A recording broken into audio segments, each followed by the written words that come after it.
Ja, hallo, herzlich willkommen bei 1000 Best TV bei einer weiteren Ausgabe von How to Ride a Motorcycle, Motorradfahren lernen. Diesmal geht es ums Thema Reifen, den richtigen Reifen finden, welche Reifenkategorie passt für meine Anforderungen.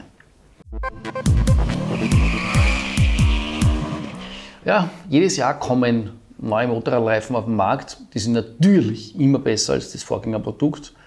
Und in der Tat ist es auch so, dass sich das in den Tests, also nicht nur in den Prospekten, sondern auch in den Tests dann so herauskristallisiert, dass dem auch so ist.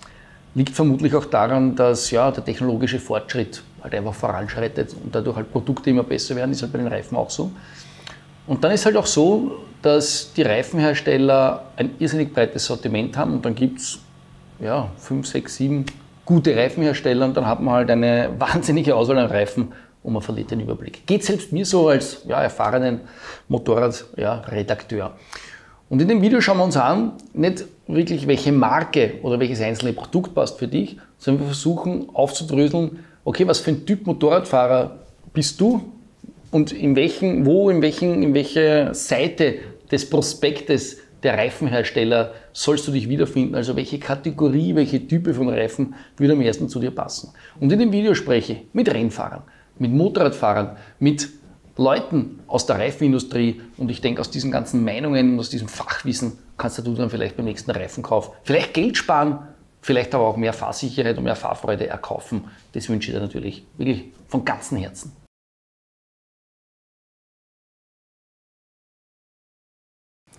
Nein, es ist kein Werbeblabla, es ist wirklich, die Reifen werden mit der Weiterentwicklung in die Gummimischungen besser angefangen hat es ja 2005, 2006, wo die Reifen generell einmal über diese Silika, was ja vorher nicht verwendet ist, da wurde ja als Festigung für einen Naturkautschuk Ruß verwendet, der in irgendeiner Form halt hergestellt wird und pulverfein aufgemahlen als Bindemittel für die Festigkeit des Gummis.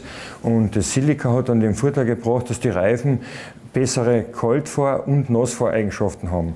Ist ein bisschen ein Nachteil, ab einer gewissen hohen Temperatur fangen die Silikareifen schmieren an. Also muss man auch wissen, also mit einem Silikareifen, mit einer Enduro auf der Rennstrecke zum Fahren, was auch einen Spaß machen kann.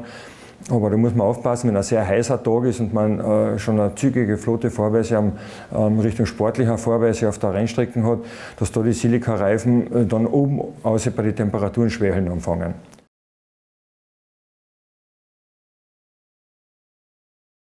Der eine Fehler, der passiert, dass Reifen ungleich abgefahren sind. Das kann sein durch viel Kurvenfahren zum Beispiel, das kann auch sein durch viel Autobahnfahren.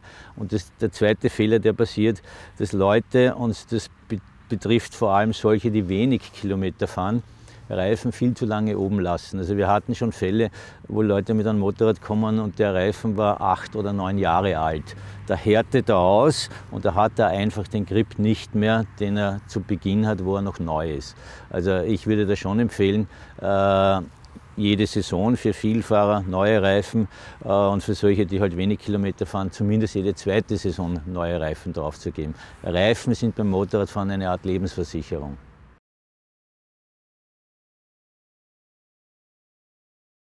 Prinzipiell muss man sagen, heutzutage ist man mit jedem Sport-Touring-Reifen bestens ausgerüstet, weil die Gefahr ist ja oft am Markt, die Leute schauen, was ist der beste Sportreifen, lesen sich die Testberichte durch und greifen dann im Zweifelsfall auf ein zu sportliches Produkt und sind aber vielleicht dann niemals in dem richtigen Temperaturfenster vom Reifen unterwegs, weil sie auf der Landstraße eben gar nicht diese sportliche Fahrart an den Tag legen und oftmals mit einem Sport-Touring-Reifen viel besser bedient werden.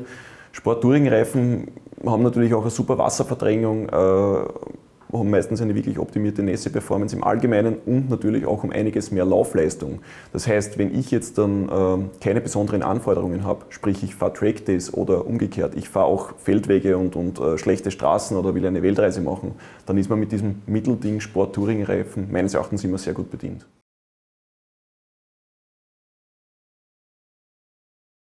Naja, zum ersten auf jeden Fall einmal die Gummimischung, die auf dem Reifen drauf ist. Also wenn eine weiche Gummimischung verbaut ist, dann nutzt sich der Reifen einfach natürlich schneller ab. Eine harte Gummimischung ist natürlich super verschleißfest, wie zum Beispiel bei LKW-Reifen, aber man hat halt null Nässegrip. Auch die Konstruktion, wie hart die Karkasse ist, gibt einen super großen Einfluss auf die Haltbarkeit vom Reifen. Also so ein Sporttourenreifen ist eigentlich der beste Kompromiss zwischen Grip und Laufleistung.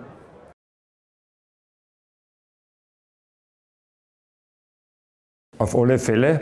Und zwar, man liest in verschiedenen Foren, wenn es um Reifendiskussionen geht, immer, da werden so Wörter verwendet wie kippelig.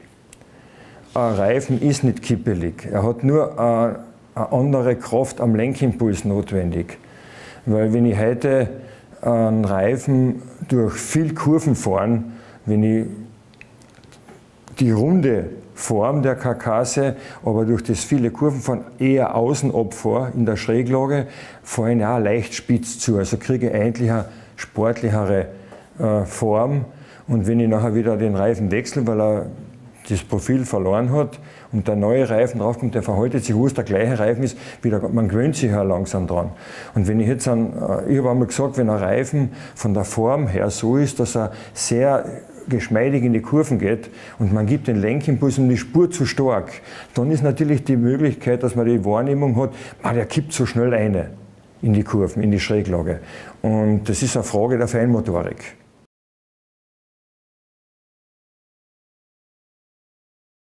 Muss ich ehrlich sagen, einmal ja, einmal nein. Also ich habe sehr gute Erfahrungen mit dem Conti Rotatec 3 gemacht. Das ist ein Sport-Touring-Reifen, der wirklich eine tolle Performance in Richtung Sport auch bringt. Aber ich muss ehrlich sagen, wenn ich die Möglichkeit habe und natürlich das auf Jahreszeit und Streckenverhältnisse etc. abstimmen kann, dann fahre ich schon wirklich gerne einen Supersportreifen. Der hält halt dann vielleicht nur 3.000, 4.000, 5.000 Kilometer im besten Fall. Aber dafür weiß ich einfach, wenn Hochsommer ist, wenn es die Verhältnisse zulassen, bin ich sicher unterwegs und habe einfach ein gewisses Plus an Haftungsreserven. Und wenn ich dann vielleicht sage, okay, im Sommer, ich möchte einmal auf die Rennstrecke gehen auch, dann macht dieser Sportreifen das natürlich viel besser mit als ein Sport-Touring-Reifen.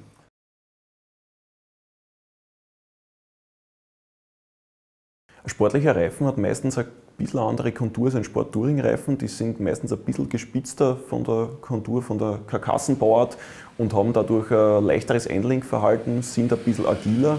Kommt aber natürlich darauf an, auf das Motorrad. Wenn das Motorrad an sich schon sehr agil ausgelegt ist, dann kann das natürlich auch ins Negative wandern und es wird ein bisschen zu nervös. Habe ich auch schon erlebt. Ja. Aber prinzipiell hat man mit einem Sportreifen einfach schon mal mental die Geschichte im Kopf. Ich habe mehr Reserven, ich habe mehr Polster im Fall der Fälle, ein bisschen mehr Grip zur Verfügung, einfach auf gut Deutsch. Und zum anderen kann man natürlich das Handling in die sportliche Richtung mit einem Sportreifen sehr gut beeinflussen.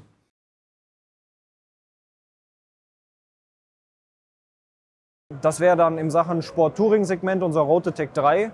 Ganz klar top of the range, ein super Reifen. Wenn wir in Richtung Adventure gehen, auf der Straße, dann unser Trailetec 3, der auch dieses Jahr wieder einen Testsieg eingeholt hat. Wenn wir im Gelände gehen, ich glaube, jeder kennt unseren TKC 80, auch für die Adventure-Modelle, den gibt es mittlerweile seit 32 Jahren am Markt, ist ja eigentlich die Ikone fürs Offroad. Ja, im Sportbereich liegt man an meinem Sportatec 4 oder im Race-Bereich dann bei unserem Racetec. Also es ist eigentlich sehr, sehr cool, ja, an den Namen schon zu erkennen.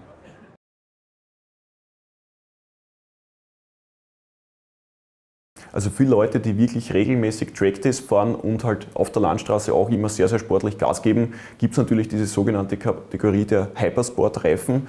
Aber die macht halt wirklich nur dann Sinn, wenn es hochsommerliche Temperaturen gibt draußen, wenn die Verhältnisse passen. Bei Regen meistens hat man damit überhaupt kein Level, da muss man schauen, dass man halbwegs sicher und ohne große Umwege nach Hause kommt. Aber damit hat man dann auf der Rennstrecke halt eben wirklich überraschend viel an Performance, die der Reifen auch bietet und kann. Und das ist etwas, das ich selbst regelmäßig unterschätze, dass so ein aktueller Super- bzw. Hypersportreifen wirklich viel zulässt und wo man auch auf der Rennstrecke dann wirklich Spaß haben kann damit, aber der halt trotzdem eine Straßenzulassung besitzt und wie gesagt für die Sommermonate dann auch noch geeignet ist. Also als Beispiel für so einen Hypersportreifen fällt mir allen voran der Conti Racetec Competition Endurance ein. Mit dem habe ich persönlich ganz viele tolle Erfahrungen gemacht, weil man sagt, okay, im Sommer, im Juli, August schnalle ich den auf, bin dann 2-3 Mal auf den 1000 PS Track Days mit dabei. Das ist ein Reifen, wo man dann auf der Rennstrecke wirklich den Druck signifikant ablässt, wo auch Conti extra Druckempfehlungen ausspricht und damit hat man dann sowohl eben auf der Straße als auch auf der Rennstrecke für diesen durchschnittlichen Track-Day-Fahrer wirklich ein tolles Gesamtpaket und man muss nicht extra ins Gesparte greifen und sagen, okay, jetzt schnalle ich da für 400 € auch noch Slicks drauf und lassen wir das wechseln.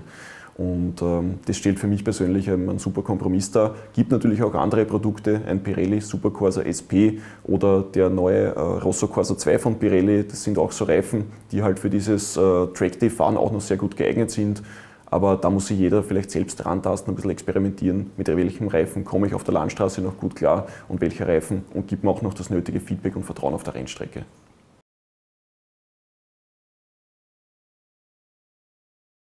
Ich glaube, am Stammtisch ist ein ganz wichtiges Thema. Erstens mal muss natürlich der Angststreifen weg auf der Seite, und zum anderen schauen die Leute natürlich, was fährt der für Reifen, und schließen dann vielleicht fälschlicherweise, wie auch immer, auf den Fahrstil und auf das, was der halt so ein Motorrad treibt. Aber nichtsdestotrotz, glaube ich, sollte man da mit Vernunft entscheiden und sagen, wenn ich nur Landstraße fahre und das Ganze auch in einem gemütlichen Tempo, dann macht es keinen Sinn, so den Supersportreifen aufzuschnallen, der halt ganz wenig Profil hat und arg ausschaut. Es macht einfach keinen Sinn, weil ich den vielleicht gar nicht so bewegen kann, dass er eben optimal funktioniert.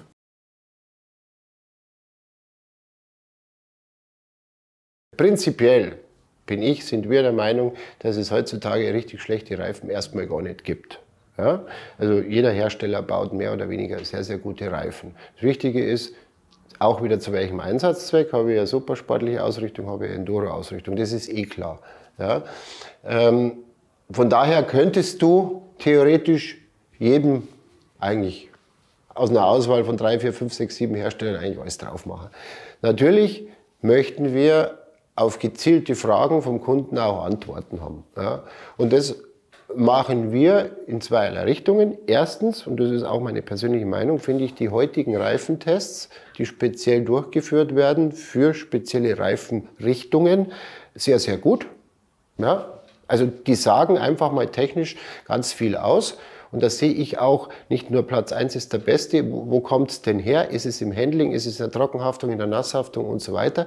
Also wenn man das ein bisschen tiefer analysiert, dann findet man sehr gut seinen passenden Reifen für seinen persönlichen Fahrstil. Also da verweise ich drauf, die haben wir auch immer parat. Muss ich den Hut ziehen vor den Kollegen, die das testen. Und das sind ja Jungs, die Motorradfahren kennen, also die wissen, was sie da schreiben und testen. Und zum anderen haben zumindest die meisten Leute, die bei uns im Kundenkontakt sind, sind sehr aktive Motorradfahrer, haben auch sehr viel Erfahrung, mich eingeschlossen, und haben dann immer noch so einen persönlichen Favoriten oder so einen persönlichen Tipp dazu, der dann so das Zünglein an der Waage ist. Was ich nie machen würde, ist hart zu sagen, das ist aus meiner Sicht der beste Reifen, kauf ihn. Ja, das ist zu oberflächlich. Da gibt es viel zu viele Parameter, die man beachten muss. Von daher ist das eine gute Herleitung. Wir haben mehrere gute Reifen, die unterscheiden sich aber trotzdem nochmal in Nuancen. Mein persönlicher Tipp für meinen Fahrstil, aus meiner Erfahrung wäre dann noch der vielleicht. Und dann funktioniert es. Ja, meine lieben Freunde, ich glaube, das war ein vielfältiges Video mit viel Input. Es ist auch so, dass das jetzt nicht wirklich aktuell ist, das Thema. Das ist ein zeitloses Thema, und ich bin mir ziemlich sicher, dass das in 10 Jahren noch genauso gültig ist, dass man sich da Gedanken machen kann, was das Richtige für einen ist. Und deswegen unten drunter, wenn jetzt postet konkrete Reifentipps für euer Motorrad, dann ist es halt sehr aufs Jetzt bezogen. Vielleicht, wenn es das ein bisschen global erfasst, eure Erfahrungen mit dem Thema Motorradreifen, eure Erfahrungen mit Reifenkategorien. Vielleicht, wenn es das unten drunter postet, hilft uns das in dem Video auch auf längere Sicht. Wenn ihr das Video grundsätzlich gut findet, Daumen rauf, weiß ich immer sehr zu schätzen. Und unten drunter haben wir eine Playlist. Insgesamt, wenn wir dann alle hochgeladen haben, sind es 20 Folgen von How to Ride a Motorcycle, Motorradfahren lernen, und freue mich schon sehr auf die weiteren Folgen gemeinsam mit euch.